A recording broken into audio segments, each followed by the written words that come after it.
Do you think the call happened with Eric Coomer? I will say I do not believe it happened.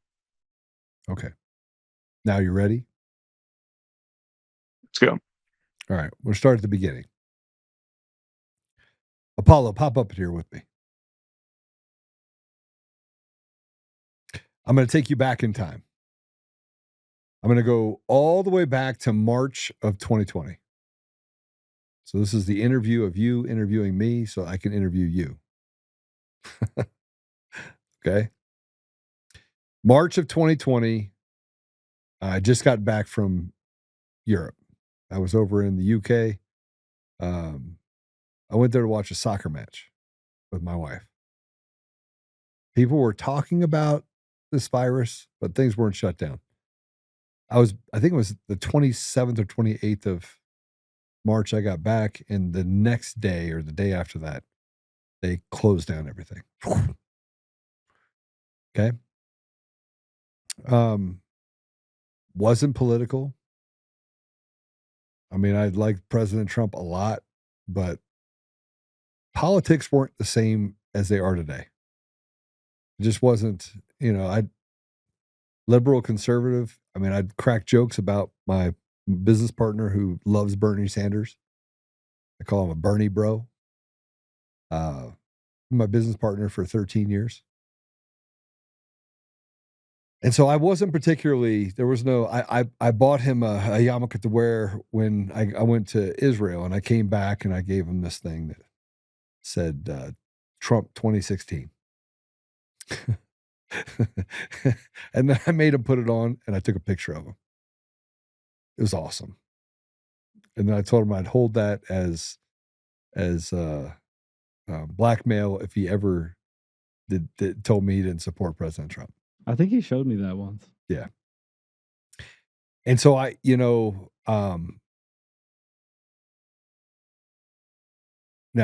to point out a few things that I think are important. One, 2019, I was Ernst & Young Entrepreneur of the Year nominee. Did you know that?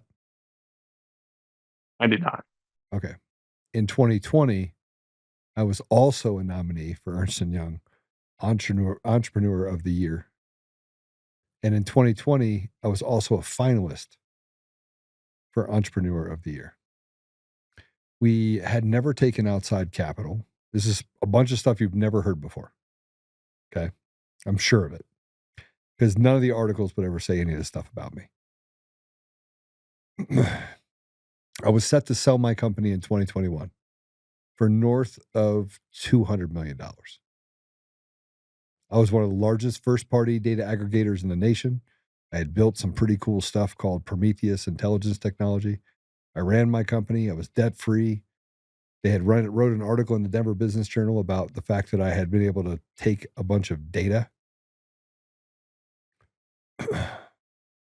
I wasn't getting involved in elections. I was getting involved in my community. And a friend of mine in April, remember when the stock market dropped by 1,000 points in one day? Do you remember that? I do. Yep. It was big, right? I mean, people were panicking. They thought this is 2008 all over again, 2007 all over again. This is the sky is falling, right? Kind of like today. Kind of like what we're dealing with right now. It's almost identical, actually. It's identical to it, right? So my friend called me and said, Joe, they canceled my line of credit. Now, everyone at the time, I wasn't in podcasting. I had Conservative Daily, right? Conservative Daily, I started back in 2011. And we basically gave people the ability to talk to congressmen, but I didn't run it. I used a pseudonym called Joe Otto. I had writers that would write stuff about, the Marine that was that got caught up in Mexico. I remember the Marine that got caught in Mexico, and they basically put him in a prison, and he went across the border, accidentally tried to do a U-turn. They wouldn't let him.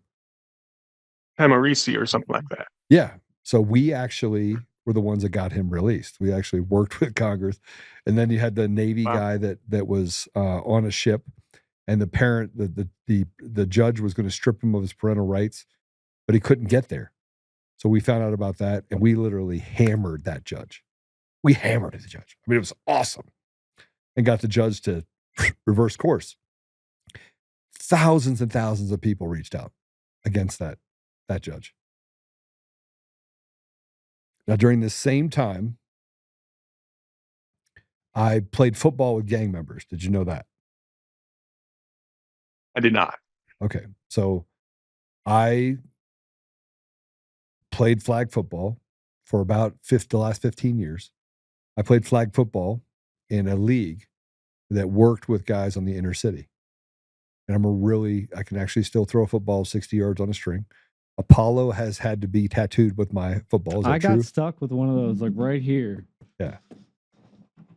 And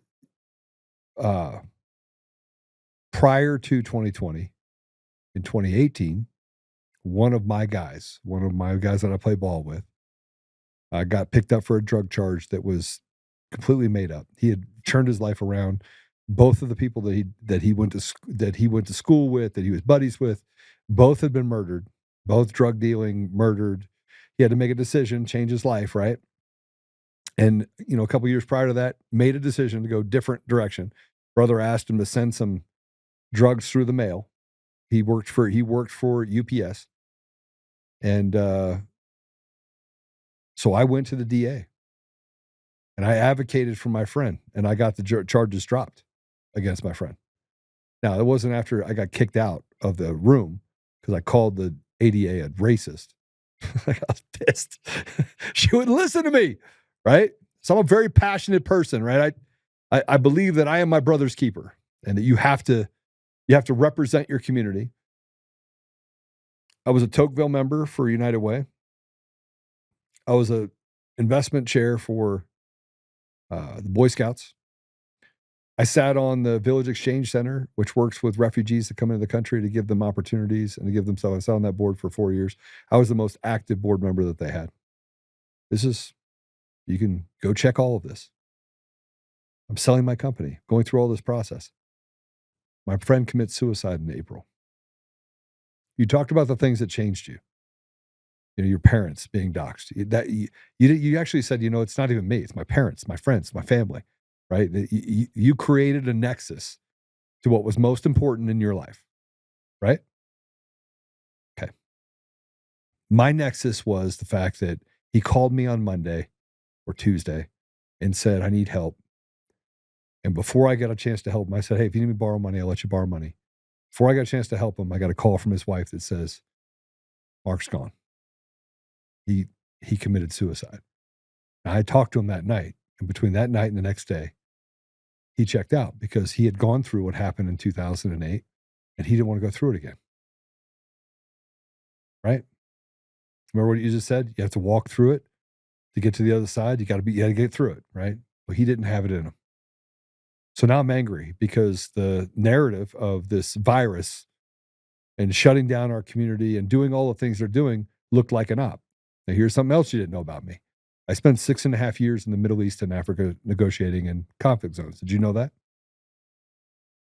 I did not. Shwaya Arabiya. I speak Arabic. I worked between Muslims, Christians, and Jews. I started an organization that basically tried to get people to stop killing each other. I was very good at it for 6.5 years. I have been in rooms with kings, presidents, and prime ministers. I have pictures with me. I have all the pictures to prove it. Right? Now, but I'm a podcaster. They said, just a podcaster. I did that for 6.5 years. I saw the CIA do really bad things to people. I saw what USAID was doing long before anybody thought it was cool. I saw what Columbia University had done with Jeffrey Sachs. I was on the BBC radio show back in 2010 talking about the fact that there is no millennium villages. There is no genocide and ethnic cleansing in Darfur. That was all made up. I wrote white papers. I worked on election protocols. I did stuff to help other countries, and I did so for free. Okay? The only reason, and my daughter, we could bring her in, the only reason that I did not stay doing this is because my daughter went to high school, and she started going from straight A's to D's and F's. And I believe that your parents would do anything for you. Right? All right. They And would. you would do anything for your parents. Absolutely. Well, my daughter meant the world to me. And she kept telling her counselor, I was in Doha, Qatar. I was meeting with Guantanamo Bay prisoner 345, Sam El-Haj, at Al Jazeera, who spent years in Guantanamo Bay being tortured as a cameraman that was found during the Iraqi war in 2002. I wanted to hear from him, this gentle giant, what actually happened. But I got a call from her counselor that says, your daughter thinks you're going to die every time you leave the house. I spent a lot of time over there. So I looked at my partners on both sides who are very, very successful. One was an ex-congressman. And I said, guys, I need to take a sabbatical. And they're like, for how long? I did the math. And I was like, well, my daughter and my son both have to go through school. About 8 years, 7 to 8 years. And I told them what had happened. And I said, I'll help you over the next year, but I'm out. I made that decision in a split second because of my daughter, because I finally heard that this was the reason. Now I knew what the reason was. So I'm a guy that's very, I don't care. I had a seat in the table and was treated like royalty everywhere I went. I was really good at what I did. People loved the fact that I could solve problems. Who would want to give that up? I certainly didn't. But I love my children more than I love anything about you. There's nothing you could give me. I love my family. That's context for you for what comes next. So I lose my friend. I see what's happening. I had seen this play out overseas. What they did overseas, they did it overseas first. They destroyed nations, right? And I'm sure you've done I've seen your podcast. You are a research junkie, right? So you will research things all the way to the very end, right? So you know that the CIA was directly involved in not respecting the sovereignty of other nations. You also know that there are no weapons of mass destruction. That was an absolute lie. That all of this stuff. Do you know, or am I making this up? I mean, No, you're right. Yep.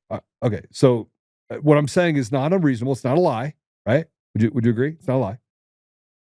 And that we've done really bad things to people all over the world. Americans have, in the name of democracy. Right? Okay. Mm-hmm. You know what happened in the summer of love. That wasn't a summer of love. Antifa came out. We used this perfect example of a guy that was going to create a controversy. His name was George Floyd, who had 4 times the lethal limit of fentanyl in his body. They made up the story that they was leaning on his neck, which he wasn't. Was he? You tell me. Was he? It was not. But the original video, they made it seem like he was. Only gave us one angle, right? They didn't show us how he was respected through the entire experience of them arresting him and how he kicked himself out of the deal. And I can't. Nobody got mad at him. Nobody beat him. It wasn't a Rodney King moment, right? There was none of that. But they put him up on a pedestal and said it's police brutality. So they knew this was the perfect example that people that are reasonable wouldn't accept, but they had to build a story. And they also knew that people get all of their news in 15-second clips. And so there would be people that would mule onto it that did not want to do the hard work to look under the hood. And therefore, they could institutionally and intentionally be dishonest to the American people and create this racial thing. Right? Absolutely. And they shut down communities and force people to wear masks. All the things in order to basically take the Constitution, ball it up, and throw it in the trash. That's why I got involved. I saw my friend die. I saw businesses actually lose their entire life saving. Now, I was fine. I had over 1,000 clients. We had more revenue than I knew what to do with. I was driving around in a really cool car. I was living my best life. You could shut things down. It wasn't going to affect me. And I'm an EY Entrepreneur of the Year finalist. What do I care? I'm going to sell my company, go drink Mai Tais. Why am I getting involved in this? Why would you? I mean, Kirk, would you get involved with it? Why would you get involved with it? This is stupid. I should have stayed out of it, right? Just stay out of it. But I'm watching my community burn down, my brothers and sisters. I live my life in my faith. You could say it's that, Joe, you get a little spicy for a guy that lives in his faith. I would tell you that I love Jesus, but I am not Jesus. Like, I follow him, but I mean, I'm a flawed man, and I love fighting for other people. I don't like bullies. I mean, Apollo, is this pretty true about me? Is this Yeah, true? Yeah, absolutely. And you lived in my home, Apollo, for 18 months. Mhm. Right? Yeah. And I was spicy then too. I didn't hide it. I was not Joe any has different. never not been spicy. Like- But Joe says he loves fighting for other people. I've seen him do that before I actually started with him when this Coomer thing happened. I had met Joe because of what he was doing with FEC United. And I had some crossover because we would show up to make sure that Antifa didn't hurt people. And I saw Joe be just the same kind of individual there. He would stand up and then try to give other people a voice. And I didn't really know him all that well, but I never once saw Joe start a fight. I've seen Joe de-escalate a lot of fights. Like, he'll get spicy on Twitter, but I've never seen Joe, go off his hinge and do anything violent. He's been extremely consistent. Well, there was a time that I hit a guy, knocked him out, and then had to tell him that he got a concussion. He needed to go home. That was before all that started. I found out you were there that day, like months later. It was a Back to Blue, Kirk. It was the Back to Blue rally that got spicy with they broke up all the equipment and stuff. And it was what was her name? It was there. The woman. Michelle Malkin. Yeah. And so I just started beating people because, I mean, they were throwing punches, so I was throwing punches. Turns out I was better at throwing punches. That was the 22. Yeah. That was the 2020. Yeah, 2020. Yeah. 2020. Right. It was 2020. It was, because remember, this led up to October of 2020 when the hat maker was murdered. Lee Keltner, who was an amazing guy. He was amazing, right? You couldn't say a bad word about that guy. He's just a nice guy. Sorry, he just was. And who took his life? KUSA and their security guard. Yes. Just so happened to have the same philosophy as Antifa and BLM. Who and actually Wall Street. had videos of him supporting Antifa. Yep. Right? Okay. So I'm in the middle of the summer of love. I'm protecting people. And I started hearing about kids being groomed on videos with parents, now figuring out what the teachers are doing. And now I'm like, holy cow. What in the, again, Kurt, I didn't know anything about elections. I started the organization FEC United. It means faith, education, and commerce, the three pillars of our society. It also means Federal Election Commission, doesn't it? I didn't know it at the time. Everybody says, like, this is the coincidence. I'm like, you have no idea. I'm a system architect. I have 2 tech companies. You are welcome to come to it. We have 2 studios. I invited you actually to come in the studio and sit with me in studio. But I started that organization, and 500, 600, 700, 800 people would show up at events. And I'm like, listen, they balled the Constitution up. They threw it in the trash.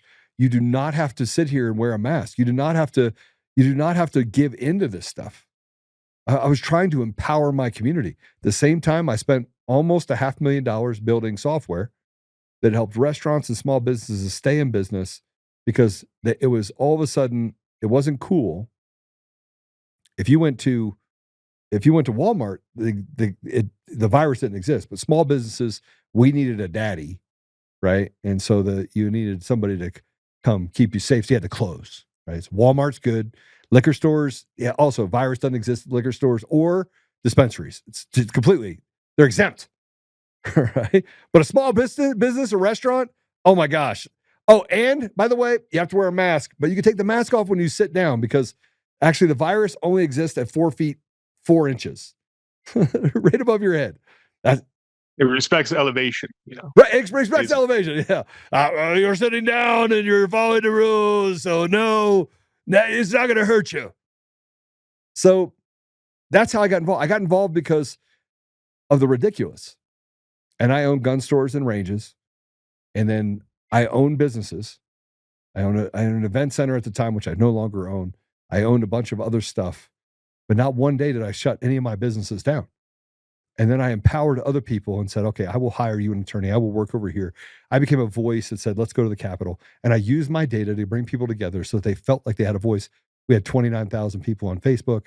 We had all sorts of people that were engaged in these different communities. I brought people to the Capitol, and I just started helping people. And at the same time, the Ernst & Young people are saying, shut your freaking mouth. If you will just shut your mouth, you will win. You can walk away from this. Apollo, you know all the people that are in my company dating back before this, the guy that's been my partner for 13 years, where we were not going to sell the company. Yeah. Oh, yeah. We were done. It was a foregone conclusion. I'm going to make more money than I could spend in my life. I'm being groomed into this environment. And yet I'm fighting, and they're like, just shut up. Shut your mouth, Joe. Just please shut up. And I'm like, I can't. I felt like I was a puppet, that I had to speak up for my community. And then the same person that you're talking about interviewed me, Sean Heidi Beadle, June of 2020. Wrote this horrible article about me. You didn't know that either, did you? I did not. It was followed up by an article by 9 News that I was a horrible human being and that I ran these companies. And then all of a sudden, all the people in my company started getting phone calls, and people would show up in the lobby and they would dox, and you had other people that would get on LinkedIn and threaten them on LinkedIn. And then they would write these bad reviews about my company, and then they would get on Glassdoor and say all these bad things about my company. And they got doxed every part of my company. And I was like, what is happening? So I would talk about Sean Beadle at the FEC meetings. That's how it started. And the guy named John Tig Tigan, who started UADF. Now, had you heard any of this stuff before? By the way, have you heard any of this stuff? I'm familiar with Tig Teagan. I didn't know your connection with him or anything like that. Did you know anything about the fact that she interviewed me, a video interview of me, and wrote this article about me before that I knew what he was, right? I didn't even know she was a he. I didn't know. But I got on, I talked about protecting the community and everything else. And I recorded the interview, and then the article came out, and it literally made me look like Hitler. It was unbelievable. And it was the Colorado Springs Independent, the Indy. That's where it came out in. This is before he was at the other one. And I'm like, who is this? Who is this guy? And then there was another guy that wrote all this stuff about me that works for the Colorado Times-Recorder. And his name is, what was his name? Malbich? Malbich. Eric Malbich? Yeah, Eric. And he's an Antifa guy. And then I connected the dots to Tay Anderson and all this other stuff. But keep in mind, like I just thought that they were people writing bad stuff about me, right? That they were just lying. That these were, but I'm having this conversation with Tig. I'm helping him build UADF so he can protect the community. Antifa got, you can check this. Antifa got 1 day. They got 1 day in the state of Colorado where they destroyed things. And from that day on, Tig Tigan, UADF, Joe Oltmann, Apollo, we all showed up, no matter where they went. They showed up to burn down a police station in Aurora. We showed up, they left. They came to Denver to do harm. We were right there. We told them, we'll kick your teeth in. We'll get you. You're going to need a dentist because we're coming for you. Very open. Were we not open, Apollo? It's very open. Yeah, I mean, like they weren't that smart. They would post on social media where they're going. So we'd be like, we're going to be in Aurora over here. We're like, hey, cool. We'd be like, yeah, we will too. Better stay calm. And then after like posts of it's our city, we're going to stay here. They'd leave. And the cops would be like, yeah, I don't know where they went. All right. So fast forward, Kirk. We go through all this stuff. I'm having all these meetings. We're having meetings twice a week for FEC United, UADF. They're calling me a militiaman.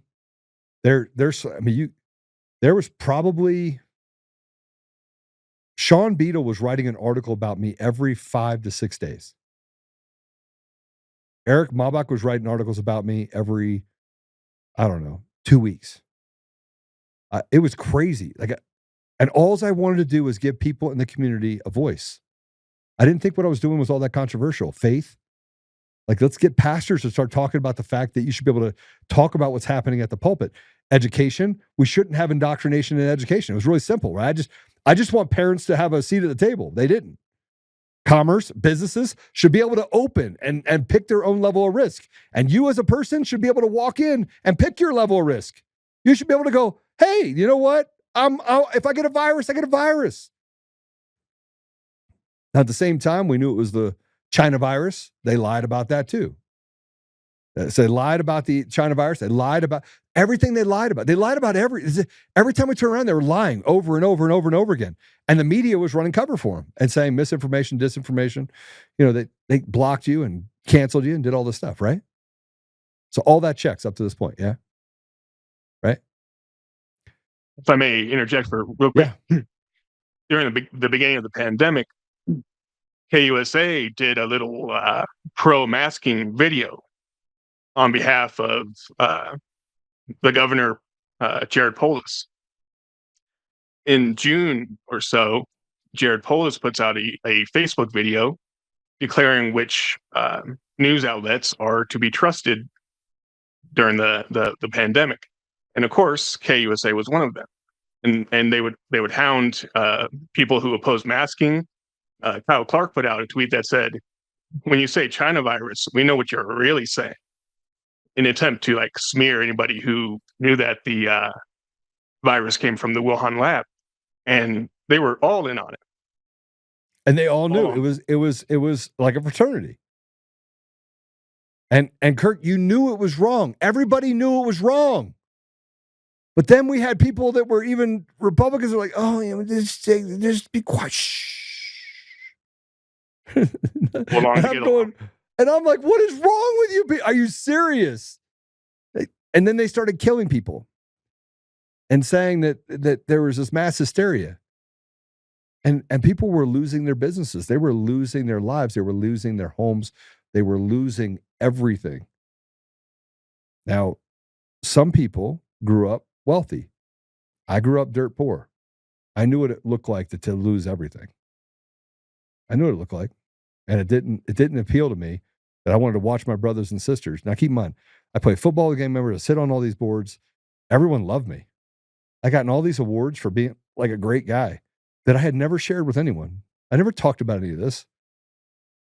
I gave away more money than most people make a year to organizations. And I'm talking about good jobs, right? $300,000-$400,000 a year was not a lot. It was not uncommon for me to spend supporting a cause. I spent a lot of money on people because I felt guilty for my success. So part of it is driven by guilt.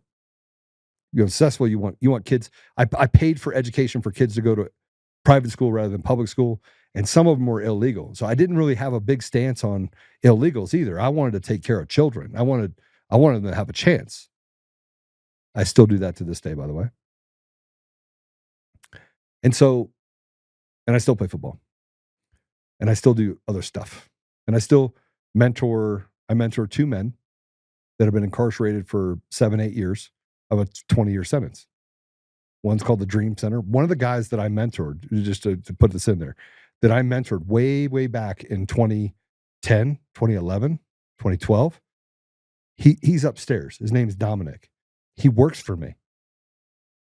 He was one of the kids that I went and visited at a youth correction facility. I said, I want the hardest guy you got. And they gave me this kid. And he's now an IT specialist in my company and has 2 beautiful kids and is an amazing man, an amazing father. Amazing.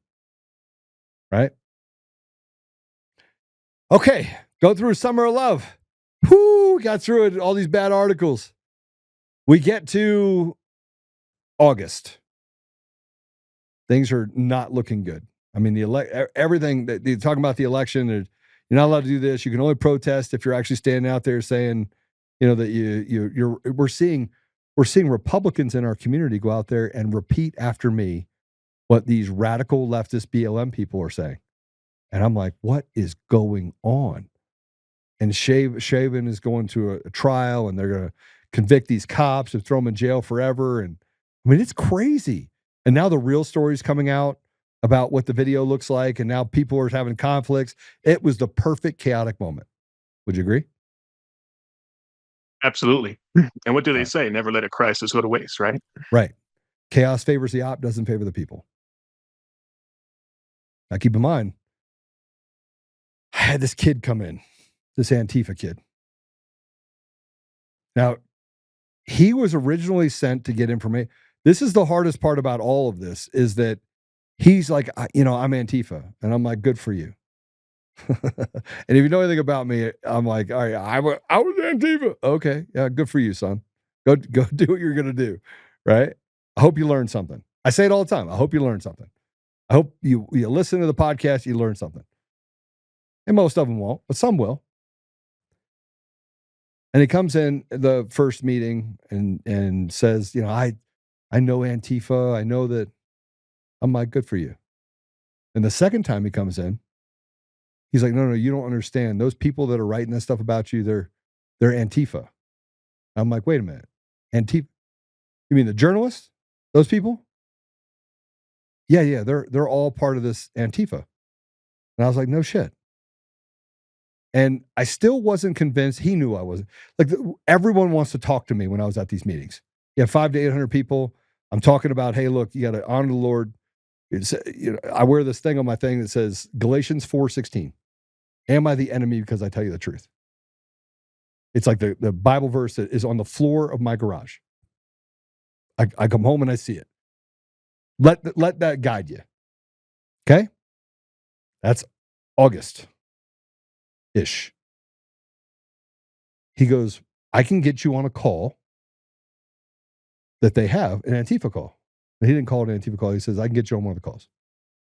I go, okay. Now I'm interested.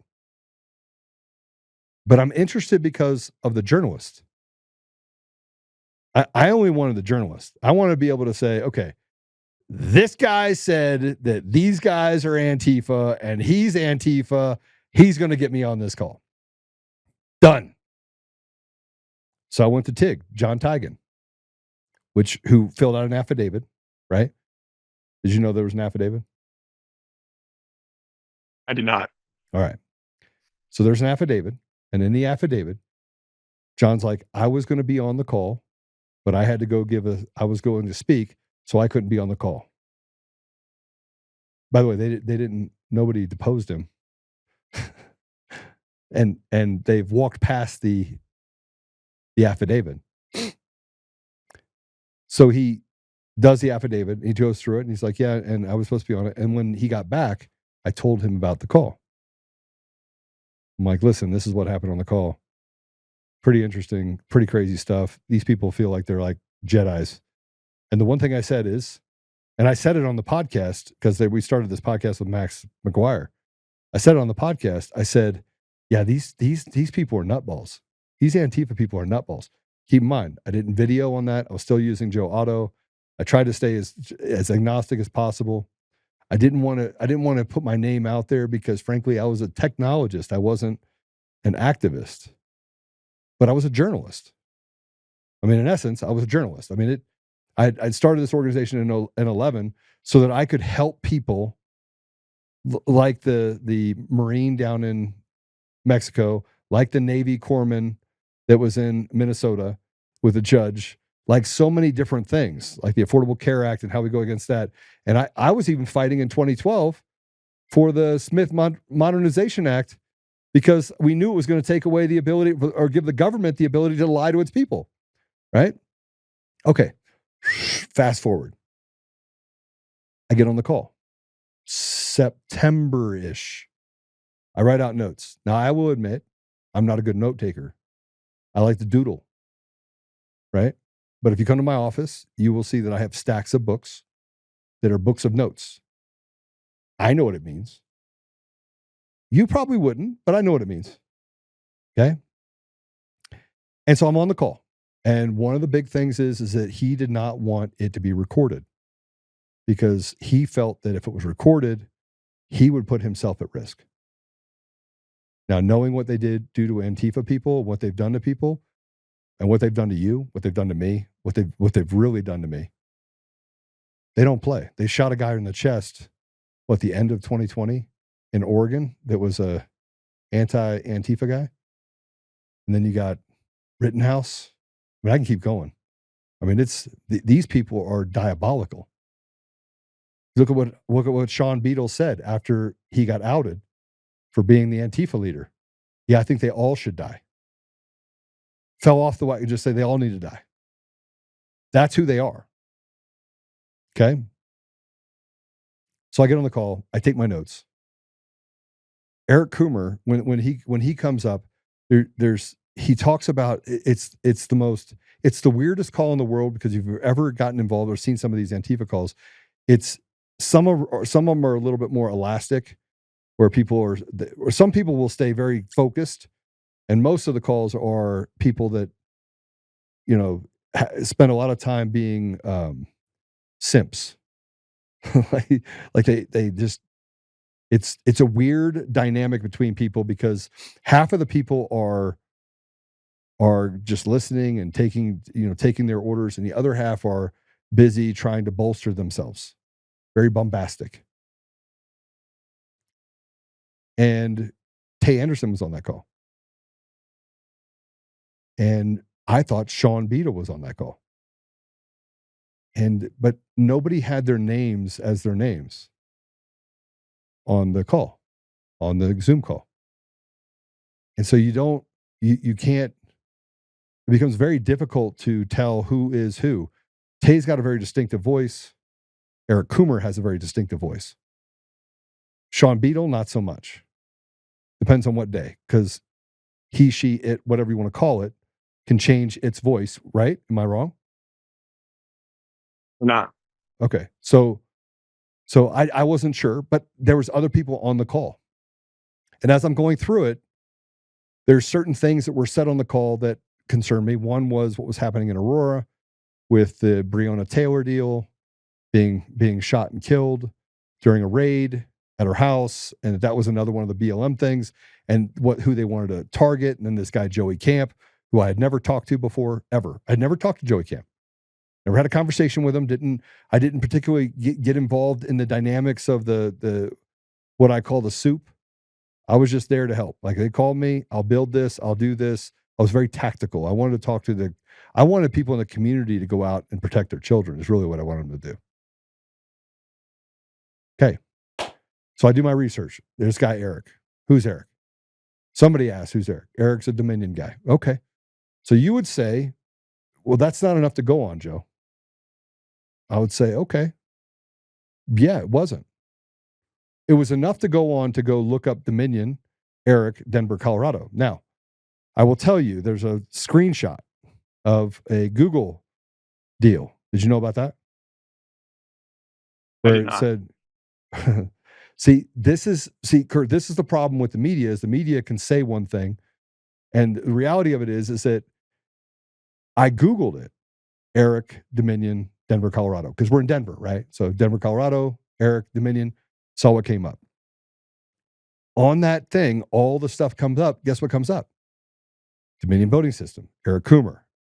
Dominion voting system, Eric Coomer. I have a screenshot of it, right? Now, the screenshot was done in November of 2020 because a guy named Randy Corcoran asked me to find out, go back through in the system. My computer was replaced in that time, which is documented, and said, can you go in and show me what you reviewed? So I used what's called the Wayback Machine inside of Google. So inside of Google, you can go in there and you can set the date parameters, put in Denver, Colorado, or Eric, Dominion, Denver, Colorado, right? You could do that. And you set a date parameter. So I went all the way back, I think, to September. I think I picked a day in the beginning of September, and I'm like, here, boom. And it pops up all the things, the same thing, Eric Coomer, Dominion voting system, blah, blah, blah, right? The next day, I run another Google query, which is also in the record. Eric, Dominion, Denver, Colorado. Guess what wasn't on that page? The links you were talking about. He wiped the entire internet of Eric Coomer. It's gone. Now, Kirk, who has the power to purge the internet of a human being's name? Godlike entity for sure. It has 3 letters, right? Does it end with A, begin with C? But I'm going to take you back in time. So I wanted to take you to that so you understand that you didn't know that I had these screenshots. Screenshot, right? You didn't know that I have an affidavit for Coomer or for John Tigan. I'm being very detailed, and I'm getting these text messages like, Joe, that I remember some of this. I'm glad you're going through this even more detailed. And I live this life. So this is the part that I know really well, right? This is the part that gives me consternation, because this is where I made a decision that changed my life forever for 4 years. October 15th, 2020. That's before the election, right? I told you that I was on this call.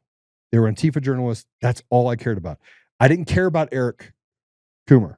Now, I went to the internet and I saw the video, because, by the way, there's a little tab at the top. It says videos, images, right? Images. And so I watched videos of Eric Coomer in Dominion Voting Systems, right? He was the spokesperson for Dominion. He was a director of strategy and security for Dominion Voting Systems. Now, Kirk, prior to 2020, did you know that they ran 50% of the vote of the American people? I did not. Did you even care? I did not. I didn't care either. I didn't give a shit. I voted. That's it. That's the extent. I didn't think you could steal an election. You certainly did not think you could steal an election. Nobody thought about stealing an election. It wasn't even a thing, right? And yeah, you'd have people that have bad elections, but you're like, whatever. It wasn't. You didn't even concentrate on any of it. October 15th, 2020. Apollo, what happened on October 15th, 2020? Oh, this was the day that you got approached, right? No, this is the day that I was at Vandermeer. Oh, this is the meeting where they, where you were talking about the Antifa journalists. Yeah. Kirk, are you familiar with this? I'm a little bit familiar with it. You mentioned Randy Corporing. I'm a former producer for him, off and on, never full time. I've read the Dominion lawsuit against Salem that draws heavily from Corporing and everyone else. So I am familiar with some of these details now. Are you familiar with October 15th of 2020? Is that like a rally or yeah, it was a rally, a big event that happened? Yeah. Yep. Vandermeer. Yep. Yeah. I'll go ahead and put that article up, if you would, Apollo.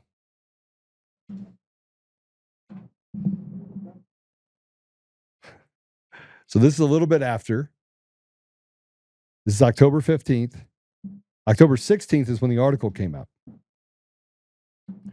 And in this article, it says FEC United founder threatens journalist at GOP candidate event. Who wrote that? Eric writes a lot about you. Yeah, right? At an event yesterday intended to showcase the candidates whom the new conservative political group FEC United is supporting, founder Joe Oltmann threatened to dox who? Who was I threatening to dox? Are you with me? Journalists. Yep. Antifa journalists. Yeah. And I claim that I have identified Antifa members that are actually journalists writing stories about us. And there's a video of this. Kirk, now have you seen this? I have not. The election hadn't happened yet. This is October 15th. This is before anything. I'm uncovering journalists. Ante Anderson. I'm going through all this stuff. I'm still digging deep into it. You can see my socials, by the way. If you go back on time, if you go to Facebook, which I never even used Twitter that much before that, but Facebook, you'll see that I wrote in there that, we caught them. Caught these Antifa journalists. Right? You didn't know any of that either. And then, but inside of this, what am I looking at? Ignore that for now. What's that? Ignore that for right now. Okay. Now, keep in mind, I didn't say anything about Coomer. Why did I not say anything about Coomer? He hadn't come up yet. He's not important to the story. Right. Why would I care if he guys does elections in Denver? The hell do I care? Right? He's a salesperson. You think people, there's a lot of hyperbolic things that people say. People say a lot of bullshit, right? And so why would I pay attention to him? He's not important to the story. He's not important to anything at this point. He just is another Antifa. And I'm like, well, that's weird. And as much as they brag about things, people in Antifa brag about stuff all the time. They've been bragging about stuff for years. Years they've been bragging about it. Yeah, we're gonna do this. We're gonna win this. Turns out they were true. It was true. they were winning stuff. We didn't even see it. They were winning stuff. But I'm 18 days away from the election. Fast forward. Okay, do you want to hear this video? You want to hear it? I can play it for you. Play it. So we got just a couple more things we're going to go over right now, but the one thing I do want to tell you is data is a really great thing, right?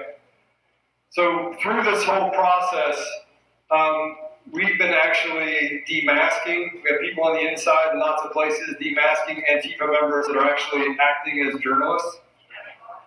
So we've uncovered 13 journalists that work for organizations that are part of the Antifa organization that are actually journalists writing stories about us. So the next thing that we're doing because of that is that we're going to start demasking so people in the community know who they are. You want to see what happens? You want to know what doxing looks like? You want to know what it looks like to actually take people who are going to take this country away from you? I'll put them on billboards. And if you don't think I have the money to do it, they'll run out of money before I do.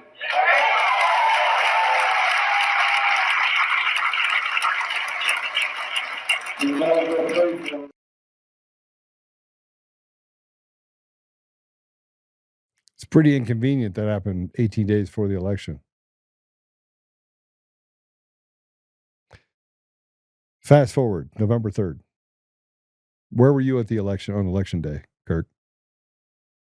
I was at my house watching the results come in. With your parents? Yep. How'd you feel about it? The first night, Trump's Great. ahead, all these different swing states, everything's going well. I'm going to go to sleep.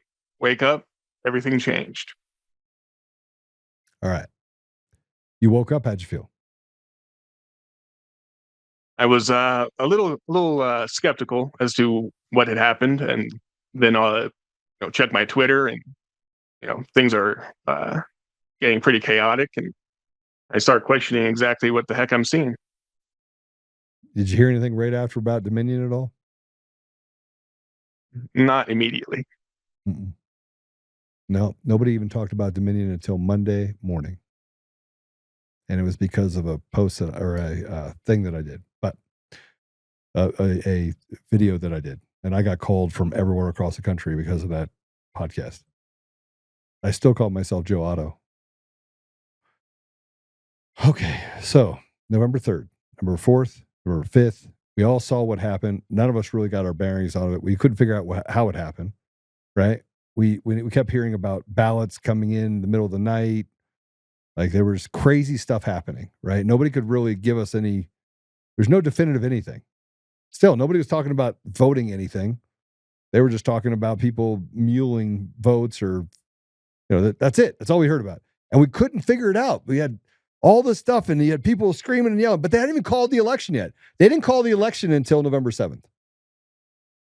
You know that, right? That's Saturday. Yeah, that's Saturday, right? Yeah. All right. So November 6th, I'm up elk hunting with Gordon, who is my best friend. At the time, he was 82. He's 87 now. Now, Gordon's wife is one of the top SEC attorneys in the country. They have been friends with my wife and I for many years. He's my guy that is, he's a Mormon fella. Doesn't drink. Owned a accounting firm for the first 100 years of his life. And is probably one of the most amazing men I've ever met. So I'm elk hunting with him. That was the 6th. Right? Would you agree we didn't have much information on the 6th? Would that be accurate? I'd say it's notionally accurate. Yes. Okay. On the 6th at night, I did a Facebook post that said, I've got some decisions to make. Things are really big. I'm going to drop some stuff. And Apollo, can you find that? I don't think I pulled it, or did you pull it? Which video? It was just a small Facebook post on November 6th. Let me look for it. And I said, it's on my Facebook. And I said basically that I have some information that's going to drop that's going to change everything.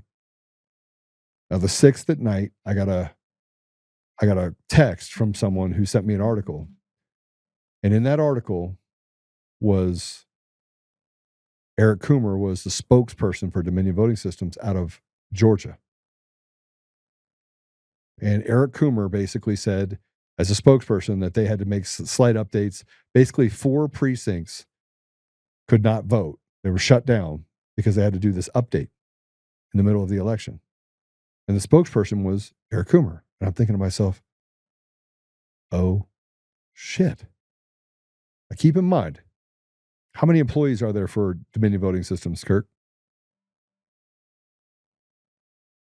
No idea. Conservatively, 1,100 FTEs, full-time equivalents. Okay? Now, keep in mind, you're on a call. He says, hey, don't worry about it. Trump's not going to win. I made effing sure of it. I think the guy thinks he's a Jedi Knight. And by the way, the reason why I use the word Jedi Knight is because all of the conference rooms in our office are named after Star Wars things. So when I say that, it's because I got a bunch of youngins that have this thing going inside the tech. If you know anything about tech, it's either Star Wars or Star Wars or what was it? The other one, Star Trek. Right? That's it. And they all go to Comic-Con. That's just the way it is. So they named all the conference rooms after Star Wars. Okay? So you can't help but not think about Star Wars stuff when you're in the office or when you're even around it, because they're always talking about stuff like that. That was the 6th. I started doing research. I'm really good at research. I'm really good. I'm quick. I knew some things prior to this that I uncovered when I was going through the whole Eric Coomer thing. So I knew where to connect the dots.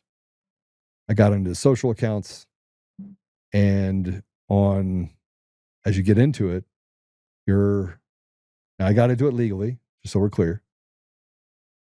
But he posted the Antifa manifesto the day after it was even broadcast out of Germany. Anti-police, anti-Trump, kill pigs, kill the president, dead president. Some of the most unhinged things you could ever imagine a person saying, he was saying. And I went, holy shit. Now keep in mind, I knew where the bodies were buried because I went and watched those videos on YouTube. And if you've ever watched any videos about Coomer, he has a very distinctive voice. It's not like, it's kind of like hearing President Trump's voice. If I were to have somebody play President Trump's voice, and it was even someone that was just remotely close to that, you would be, that's Trump. Right? Yeah. So I went to my friend and I was like, here's what I have. I think I'm in trouble. What do I do? And he told me to stay out of it. That was the night of November 6th. I'm up there elk hunting. Gordon also created an affidavit. He did an affidavit. He's like, this is all that happens. This is all that happened that night. Now, you didn't know about the first affidavit. You didn't know about the fact that I was talking about demasking Antifa or journalists. None of this stuff came out, any of the convenient stuff that they said. Okay? And none of that came up. You probably knew that he had some social posts out there, right? That he had social posts that were anti-Trump. You probably knew that. You probably didn't know the fact that he had the Antifa manifesto that he put the day after it came out. He put it on his Facebook page promoting Antifa, right? These are all things that you probably didn't know because the media is not going to tell you this story. So Gordon filled an affidavit. I had to make a decision. What do I do? I wanted to stay out of it. Just so you know, I had already lost my Ernst & Young Entrepreneur of the Year award. I'm now just a finalist. Okay? I don't know if I'm going to still be able to sell the company. I'm pretty sure I can. We're still doing a lot of revenue. We're still doing great things. Pretty sure I'm still going to be able to sell it. And now I got to make a decision on a Friday night that I'm up elk hunting of what do I do about this guy that now is running 50% of the vote of the American people. And I'm going through it going, oh. So I put a post up and I force myself down to think. I call my wife. I sit there and talk to Gordon. He tells me to stay out of it. Look, Joe, you've literally done everything you can to sabotage the chances of building a legacy on tech. I'm a system architect, Kirk. I'm very good. And I'm going to show you some other things that are going to be like, okay, all right. And you could come to my office and look through all of this. I had never said a crossword to Gordon. Never. And I told him to F off. And I got in my car and I drove home, pissed off that he would want me to just abandon people. If I was going to take credit for anything, it would have been taking credit for being an EY Entrepreneur of the Year finalist. It would have been taking credit for all the good things I did in my community. I would have not been a servant and worked with gang members. I would have done everything to self-promote myself. But instead, I've served my community. And you can have conversations with any number of people here. Apollo will tell you I'm sometimes an asshole. That is absolutely true. I am sometimes the biggest asshole you've ever met in your life. That's true. But I'm also super consistent. And I just tell you exactly what I think. And it might hurt your feelings, but I'm going to tell you it. Am I wrong, Apollo? No, we all have our moments. You certainly do. But you are straightforward. You do not play games. November 9th, I get on the podcast. I go through my notes.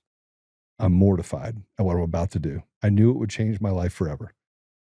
That was on the 9th.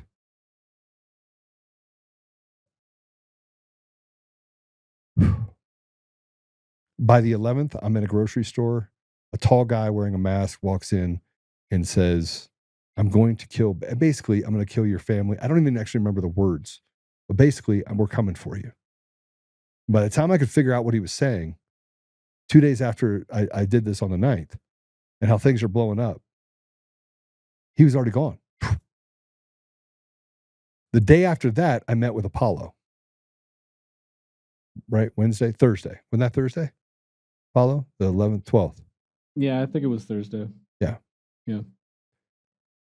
And everyone said, Joe, you have to have personal security.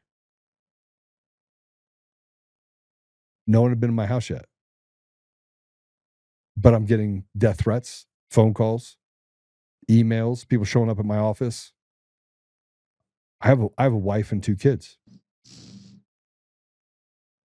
And by the way, I don't give you that because I'm a victim, because I'm not, just like you, I was a target. I'm not a victim. Hell no, I am not a victim. I will not be anybody's victim. Yet, fast forward, Apollo came in and worked 24 hours a day with another man watching my family. Now, I want you to understand this, and I'm only telling you this for my house is under massive construction. I'm living in a 43-foot RV. I had to put metal plates around the bed in case they shot into the RV so that they wouldn't kill my wife. While Apollo sat outside my house that, by the way, had no drywall in it. That was good. Right? And protect my family. By the third day of him being there was a guy that came on the property with a gun, a long gun. By the 10th day, that had been the third or fourth time someone had come there to do harm to my family. SWAT was at my house. I don't know if it was SWAT, but the SWAT people. While I slept, they're like, yeah, we had to have the police out. You can go run a records request at Douglas County. You can run it 21 times over 4 years. The police had to come to my home. 2 people have been arrested. Apollo did this every day for a year and a half. For 18 months. He lived in my home. When we finally got it all done, he lived in my home. Traveled everywhere with me. Everywhere. Didn't matter where I went, he was there. I had people across the street from my office with binoculars and or a gun that were on the top floor, just outside. I can't count how many. Oh, that's right. They sent powder through the mail to my home to scare my wife and my daughter. And so I had to have hazmat come with the FBI, the sheriff's office, first responders, make us wait up at the cul-de-sac while they put up this ET tent and go down and check and make sure it's okay. And they never came back to tell me what was in the envelope. Never.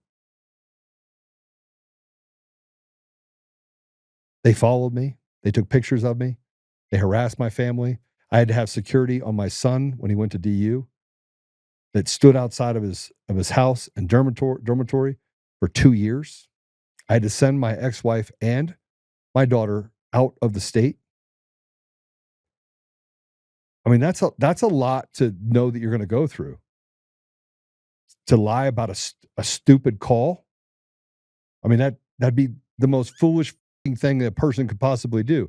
And I screwed up selling my company. So not only that, but I risk all of this to get sued because I knew that was going to happen while they're trying to kill my family. And I got to pay Apollo a shit ton of money to watch my family, which he would have gladly done for free, but I wouldn't let him. And then fast forward to the middle of December.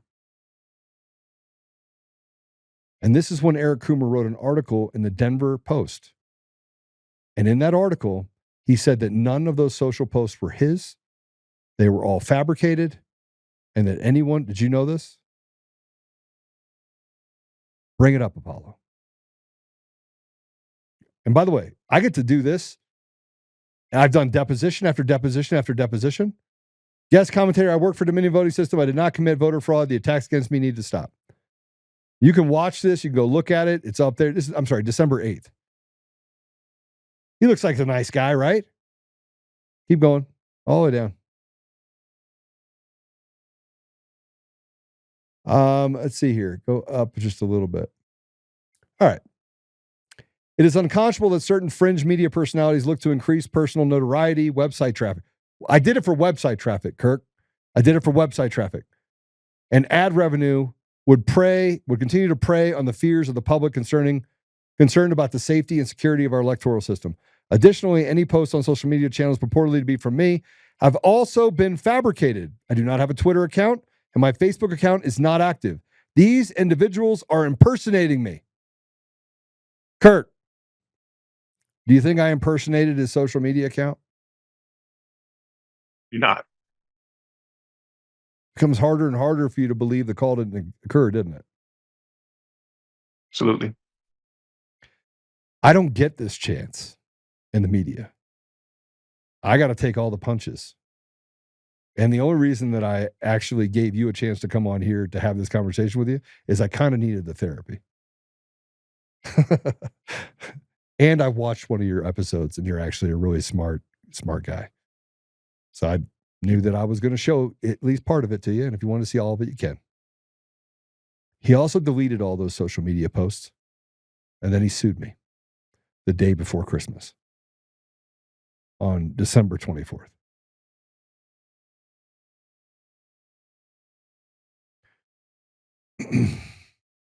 Oh, yeah. Here you go. Here's the Antifa manifesto that he put up.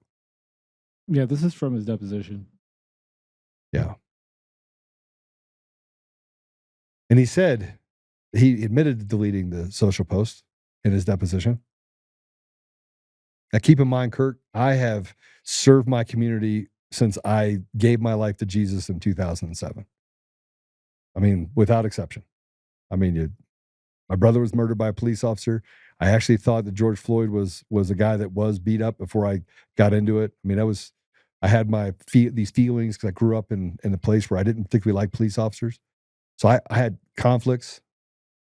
Oh, is this an actual video of it? Yeah. And I'll share all this with you. If you want I will share the deposition with you. I want you to watch it because I know you will.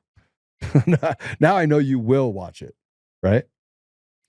That's Eric Coomer, right? Any part of this you want to play, Apollo? There's a couple of points where he talks about Antifa I can play. Yeah. I think this is the right one. Those are multiple terms. I'll pick out sarcastic, satirical, flippant, ironic, irreverent, blithe, sure. Okay. Dry, farcical. Okay. So tell me which of those terms apply to this document. What in it is ironic, farcical, whimsical? So, from my best recollection, this anonymous letter was posted the day after the current FBI released a statement saying that there was no such thing as an organized group called Antifa. So it's clear when it says, let us be perfectly clear, Antifa isn't an organization. There are no membership, no meetings, no dues, no rules. And then it goes on to then describe rules and leaders and structure. And let me just remind everybody, this is part of the deposition when these posts were brought up and he was asked if these were his posts. And he said, yes, these are my posts, the ones that he claimed in that article that he were fabricated. That in itself is a contradiction, which to me is satirical, tongue-in-cheek, irreverent, and trying to make a statement through that sarcasm. Okay, so you think the article as a whole is satirical. Are there any particular statements in the article, other than the ones that you've already mentioned, that you believe are ironic? I just wanted more serious, for Kirk. Tongue-in-cheek, whimsical. I wanted him to hear it and see it. I'd have to reread the entire article, which if you want me to do that right now, I guess I can. But I would say on the whole, the document stands in and of itself as a satirical, sarcastic post. Okay. Off the record, we'll let you read this on your own time. When you're ready. Take it down for a minute. Kirk, it was the Antifa manifesto that basically called President Trump a fascist. Do you believe that was a satirical article? Absolutely not.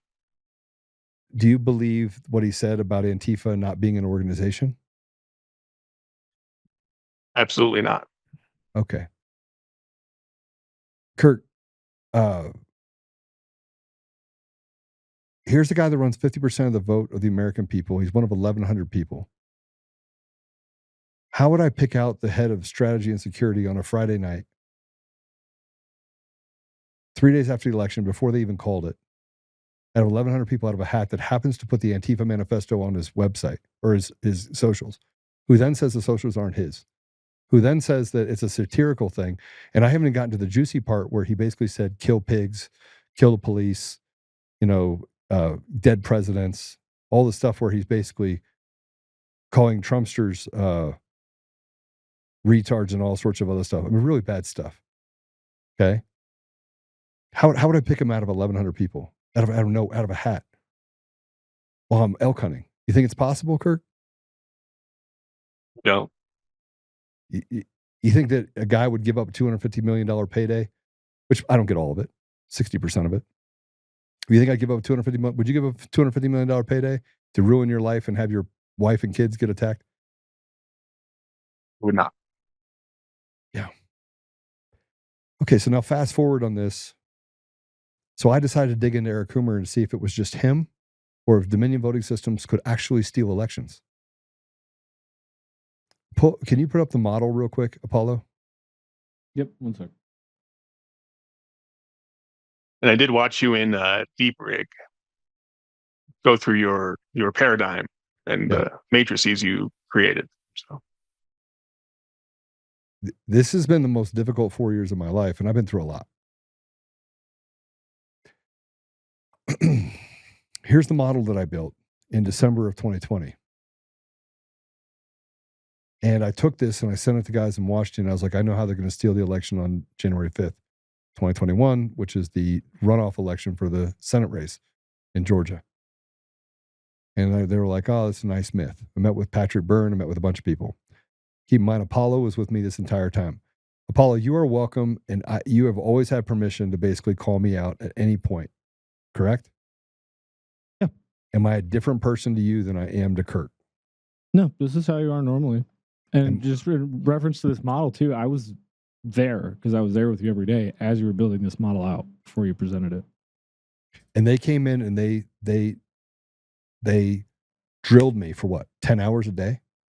Yeah, it was like day after day after day. It was nonstop. We go meet with this one. NSA hours. people. Yeah, there was a whole ODNI people. I mean, I was sitting in rooms with people. They're like, how did you come up with this?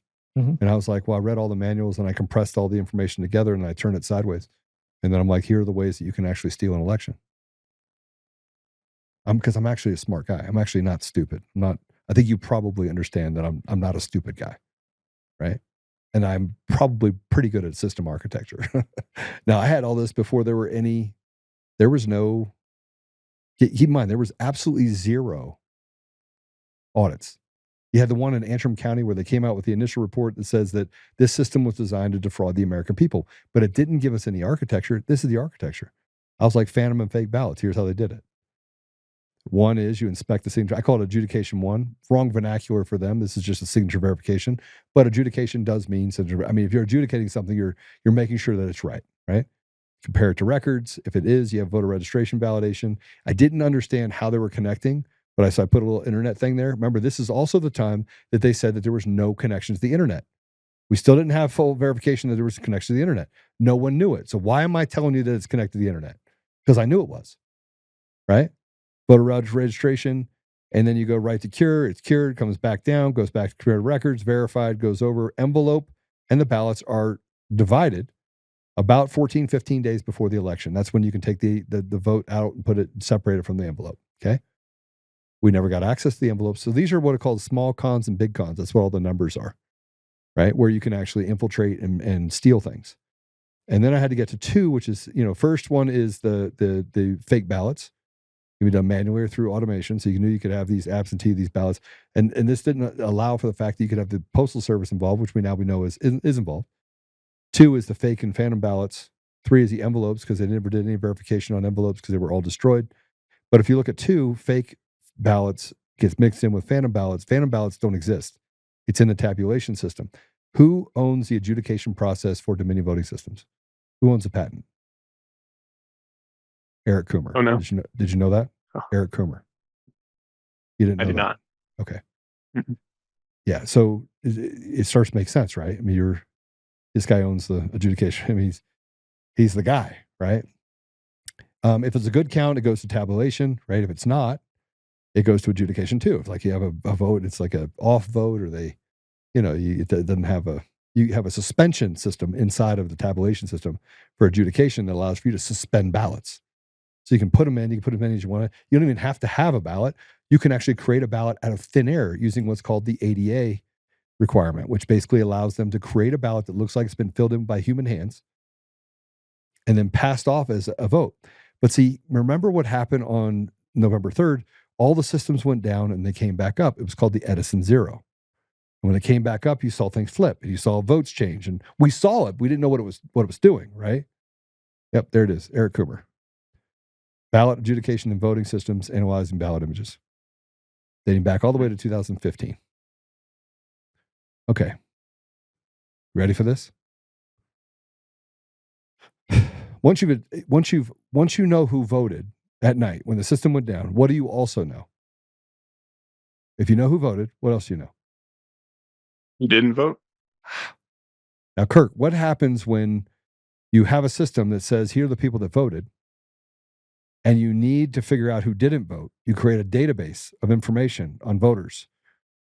Now, I said the internet connection is before an outside registration system. So once you know who voted, then you could attach voters to illegitimate or phantom ballots you'd never know. Because what else do we know about all the things that we found is that they didn't have any log files because they were set to 2 KBs, which means you have no ability to actually recover that information. So they erased any sign that they were ever in the system, is what we found in Antrim County, what we found in Maricopa County, what we found in Mesa County, that they were stealing elections, and this is how they were doing it. But let's just say that they go get the votes, come back, come up, put it in the system, take all those phantom ballots, intent determined, put it in a good count, travel, registration, transfer. And what do we find out by Ruby and Shea is that these tabulation transfer devices, these little USBs, I can change all of the records in the system with one of these USBs. Now, what you also don't know is that after it's done with Dominion, it goes into a tabulation system that goes into Seidel. Seidel goes to Edison. Edison then goes to the media. So the whole system is designed to create a black box. Now, I just identified what in the black box happens with Dominion voting systems because I was able to verify this based upon the information that was publicly available. January 5th at night, I'm on a stage in Freedom Plaza, and I said, this is how they stole the elections, and all the TVs went off. Is that true, Apollo? Ding, ding, ding, ding, ding, ding, ding. Yep, I had all the red people lights back went from Michigan and another states. They were telling me, "Hey, Joe's just speaking up, Liberty Plaza or Freedom Plaza, whatever it was." And yeah, we were watching on this YouTube stream. We were watching over here, and they all just disappeared. We started talking about the machines, and we lost the feed. Now, Kirk, this is the most.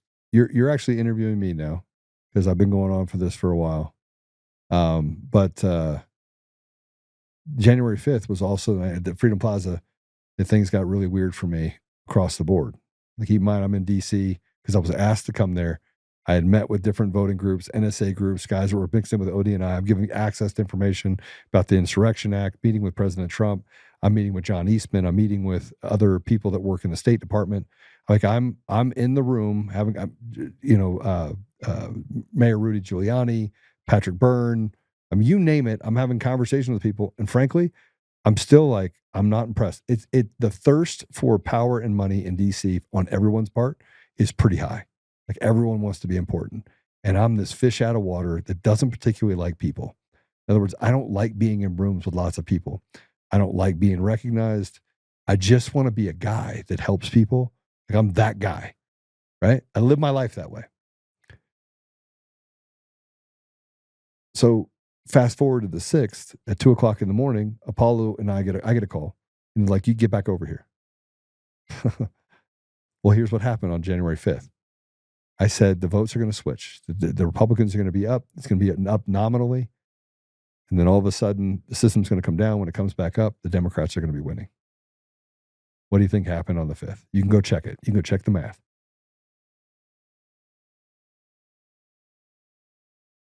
Democrats were behind, and then all of a sudden, wouldn't you know it, they took the lead. 50.2%, 50.1%, 49.7%, and it was just outside the limits by which you could do an audit. True story. Jeez. And they said, Joe, how did you know? And Apollo, what did I say?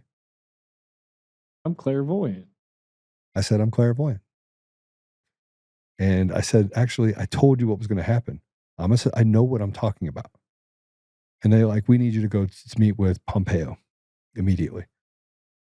This was actually a little bit funny, just, if I can reminisce, because I had watched you tell people for like 2 days now what was going to happen, and explain why, with some of the architecture, and then they came to you afterwards, and your response when they asked you, like, how do you know? after you'd just been like telling them and sending them information. It was pretty funny because then the I'm clairvoyant line hits really different when you like look back at how much he was saying the same freaking thing the entire time. It's kind of stupid. Yeah. So I went to the State Department. I was in a Faraday box with Apollo. Apollo went with me, and some really important people to meet with Pompeo. So I went to the State Department. When things were popping off on the Capitol steps, all the things that John Eastman said at Freedom, or what is it called? The Ellipsis? Yeah. Yeah, right. Kirk, that was all stuff he got from me. He was repeating what I had told him and that he proved. Okay? So I went to the State Department. I'm inside of this Faraday box. Can't have cell phones, can't have computers. Guess who snuck out the back door? Pompeo. Eric Coomer? Oh, Pompeo. Oh, bad sleazeball. Okay, so I meet with counsel for Pompeo. He finally gets it all set. We're sitting in this room. I have some really important people that are in the room with me. Matt DePerno, I think, was in the room with me too. Which, by the way, I sat down on the couch with him by accident while we were in one of these rooms at the Willard Hotel. And I tell the council what happened, what would happen, and they're like, Joe predicted everything almost to the T. And he looks at me, and he looks down, he looks back up at me, and he's got sweat on his forehead. And he's like, why would they do that? And at that moment, I knew that he knew that I knew that he knew I knew that he knew that they stole the election. Right? You got all that, right? And then I was like, we got to get out of here. I'm like, this is not comfortable. And one of the deputy secretary of states that was there with me, I told him, and he showed me a letter from McIlerney and all this other stuff. And I was like, that's not what you don't understand. This is a bigger deal. This is a bigger play. Like everyone hears them. They're all in on it. Right? That night, so we leave, go back. That night, I'm sitting in the room with Mayor Rudy Giuliani. Patrick Byrne walks in. We have a bunch of conversations. And I figured out that night that nobody had a plan. Their plan was they didn't have a plan. And so I was asked to go meet with President Trump. On the 7th, my company was infiltrated. They tried to steal all of my money. And I had somebody inside of my company that was basically getting paid to destroy my company. They tried to freeze all my bank accounts, or they tried to take all my bank accounts, all my money out of it. I stepped down as a CEO because somebody in my company said that I was at the Capitol and I was an insurrectionist and everything else, which wasn't true. I resigned as a CEO because I had work that I had to do with President Trump. And that next day I was supposed to meet with President Trump and I couldn't. There was a recorder underneath the bed in our room. We had to get out of there. And if I didn't get home to my company, I was going to lose it. So I had to freeze all my accounts as a result of it and get back to save it. And I had to step down from my company for 3.5 years and walk away from it while basically everything that I had lived my life for was basically being thrown away. All the hard work was thrown out the window. Now, fast forward, I've been consistent in what I've said every time. Yes, I told people that for treason, I think people should be hung because it wasn't a victimless crime. What they did to you was not a victimless crime. You're not a victim, you're a target, but it was not a victimless crime. Your parents had to see you go through it. And frankly, my family had to go through it, and I had to watch them go through it. And that was terrifying for me. I had to get on this show and tell people that I would literally kill them if they came to my home again. I will put you in a bag. I will literally do bad things to you. You will make peace with God because this is I had to make a decision to become a person I didn't want to become a warrior all the time, 24 hours a day, and hammer it every day for 3.5 years. Now, I got to go do a deposition. I got an ANTIFA judge. I got so much more that I could tell you. We're going to run out of time, but I wanted to give you a basis for it. And then all of a sudden, 2 days before I do that deposition with Eric Coomer, he gets arrested for running into a building drunk. They ran into his own bar and took 2 shots, and then he lied to police. Did you know about this? I did not. Apollo, do you have that? Yeah, give me a sec. Do you know who showed up on the side of the road with him to negotiate him out of a felony? His attorneys. But you know what else he did? He also wrote about raping his wife, peeing on her, making her bark like a dog. He has a Church of Satan tattoo on his right arm. So he's a drug addict. He is a self-proclaimed skinhead. And this is the guy that runs 50% of the vote of the American people. I ran a company and served my community for at that point, it was 15 years. And I'm the bad guy that wrote all this bad stuff about me. And this guy literally talks about raping his wife, who finally left him, and then put his email address on it and bragged about how he raped his wife. That's Eric Coomer, the Director of Strategy and Security for Dominion Voting Systems, who said I defamed him. Is this it? Yep. All right. I'm going to play audio. Yeah. It obviously didn't stop because it was in full progress. I mean, full motion? Yeah, it was. He didn't stop. And then what did you see after he came through the intersection? He stopped. Looked like his head bounced off the steering wheel. Did okay. Yeah, so I'll be right with you, sir. I did. If you can zoom in, you can see some. Did you see where he went? Well, yeah, he was. Here, let me go to where they approach him. Here it is. There you go. Yeah. Okay. Have you had anything to drink since you got here? Yeah. Yeah, you just run in and get the shots, right? Good. After hitting a building? Okay. From where you parked there? Came from my house, came down. I live up on the mesa. Okay. So I came down side route, came down Sackett. Pay attention to this part, Kirk. So what happened in between there? Okay, I'm going to come around to the front. Nothing. Nothing at all. So you didn't hit a building? No. Okay. Unfortunately, I have your truck with damage on it. Okay. Matching damage to a building down there. Okay. And witnesses saying the guy in blue plaid got out of the truck and came back here. Okay. So you're saying that wasn't you? No. Okay. You understand why that's hard to believe? Understood. But you... So you had a little accident down there, huh? No, I didn't. No. Okay. There are tons of witnesses down there described you to a T.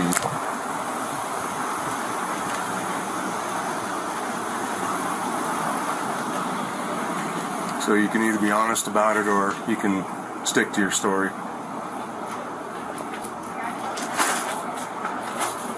Not sure what you're asking about. The accident that happened right over here. Not sure what you're Second asking G. about. You weren't driving and had an accident in your own vehicle? Not that I recall. Not that you recall. Okay. We'll go with that then.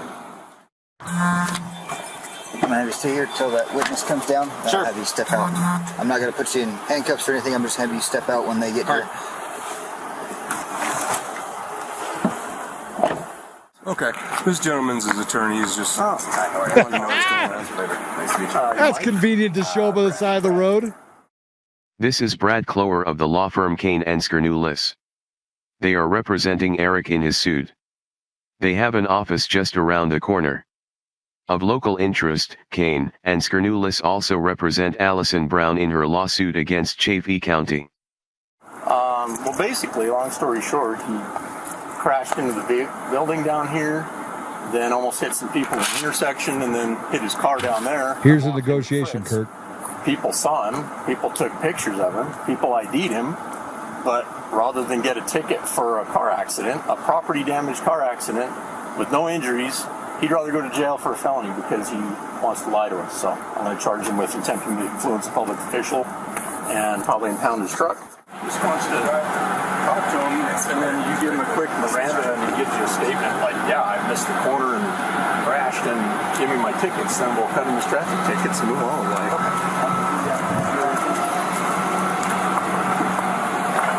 Hey, Aiden, you still rolling? I think Eric wants to clear up. Okay. So, walk me through what happened. I was on my phone. Okay. I've been under a lot of stress. Okay. I hit the building and I panicked. Okay. So you were on your phone, didn't watch that stop sign, just went straight through. I did. Okay. So hit the building and then you drove down here to where we're at now. And I went to work. Okay. I panicked. You can Google my name. Okay.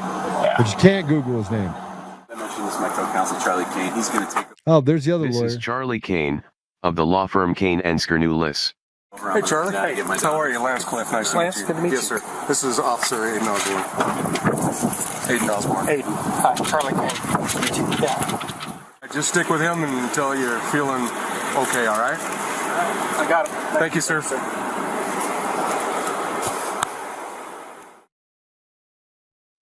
2 days later, Eric gives his deposition.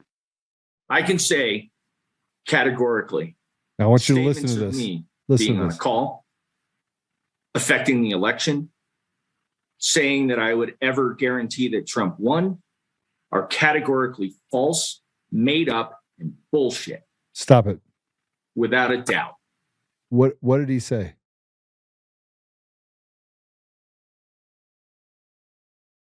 Kirk, what did he say? The accusation that he would interfere with the election are bullshit. No. Play it again. No. Statements Listen to of what he me being on a call, affecting the election, saying that I would ever guarantee that Trump won are categorically false, made up, and bullshit. What did he say? And any accusation that he would interfere with the election and ensure Trump won was bullshit. Now, Kurt, I'm going to ask you a question. Go ahead, pull this down. I have spent 2 hours with you. I mean, you could come meet my wife of 23 years. You can meet my children. Both work for me. You can meet Apollo. You can meet the people here. You can go through the affidavits. You can look at the stuff related to my company. You can go double check the fact that I'm Ernst & Young Entrepreneur of the Year finalist. I have the trophies upstairs. It's actually not much of a trophy, but I can't buy groceries with it. I didn't run into a building. I didn't do any of those things. I'm not a drug addict. Never done drugs in my life. I quit drinking about 6 months ago just because I wanted to stay clear. You tell me, Kirk, was there a phone call or was there not a phone call? There's a phone call. Absolutely. It's hard to see all that and not say to yourself, this guy's full of shit.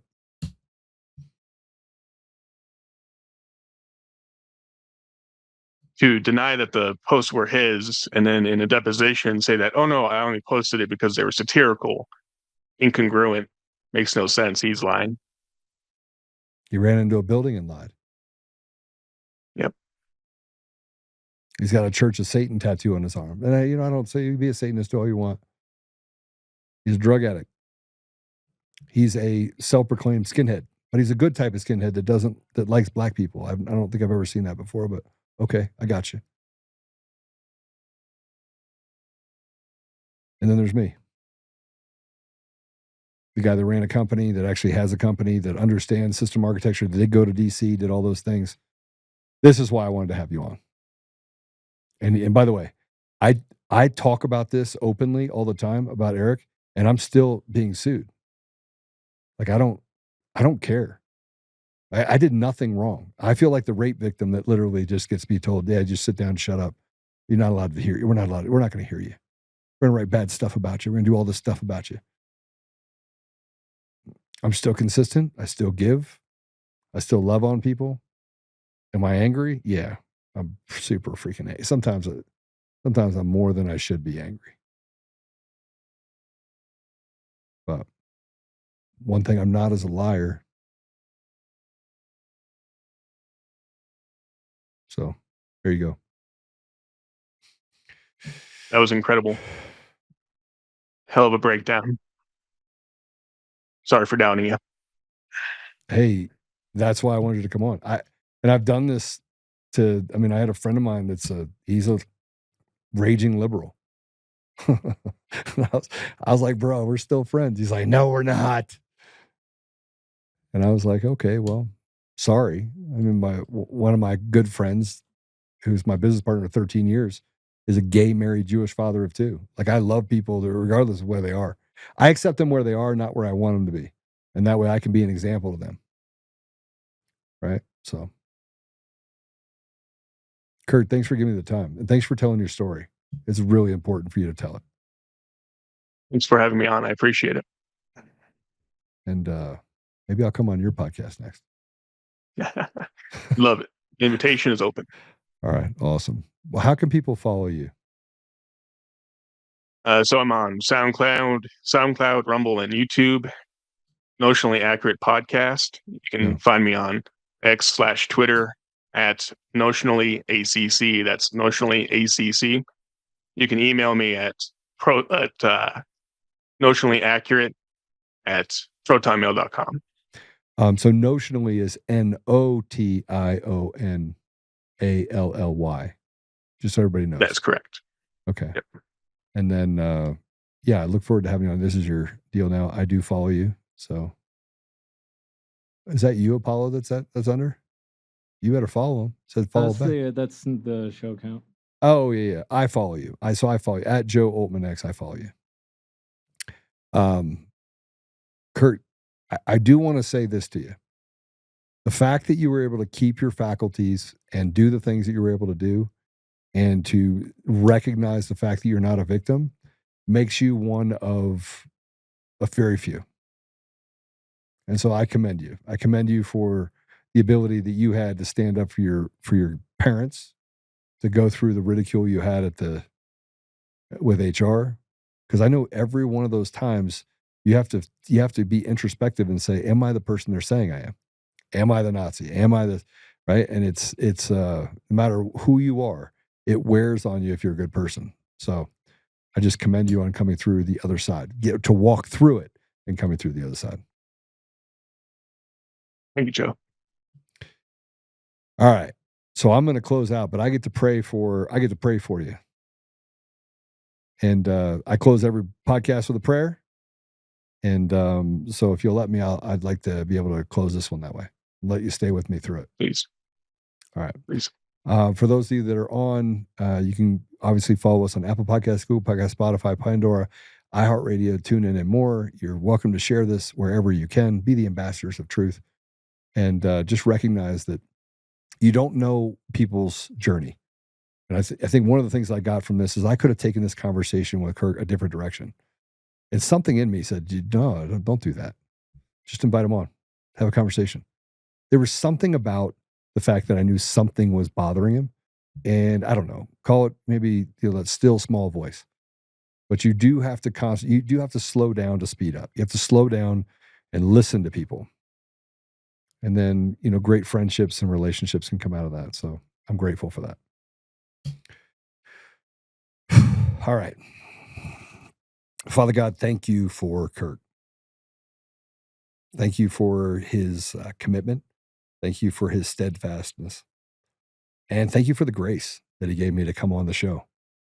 And for the courage it took him to talk about the things that were done to him and how he was doxxed. Thank you, Father, for giving him wisdom. Thank you for giving him the podcast that he has. And I would just ask that you elevate his voice.